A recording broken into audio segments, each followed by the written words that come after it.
మార్కెట్ల కిలో టమాటా 20-30 రూపాయలు వలుకుతుంటే వంకాయ బెండకాయ 45 రూపాయలు ఉంది. కాకరకాయ 30, బీరకాయ 40.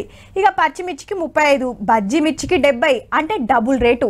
ఈ నడుమ పెద్దగా వెరుగుడు ఏం లేనట్టే కొడుతుండే వరకు అన్ని 50 రూపాయల లోపట్నే వస్తున్నాయి.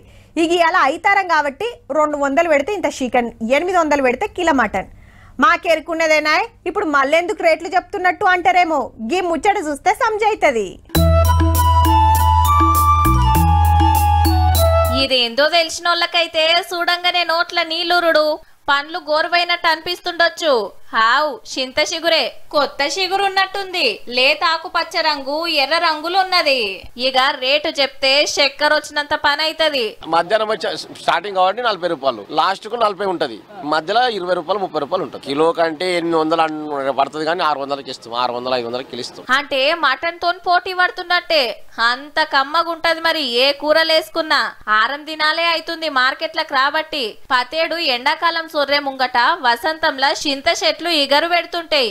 కొత్త చిగురుకు ఎంత డిమాండ్ ఉందో చూడుండ్రి. కిలాలు అరకిలాలు మాతో ఏడైతుంది అనుకుంటే షెటాక్ లెక్కన సుత అమ్ముతారు. చింత చిగురు బాగానే ఉంటది. ఇప్పుడు ఫస్ట్ స్టార్టింగ్ కదా కొంచెం రేట్ ఎక్కువ అమ్ముతారు.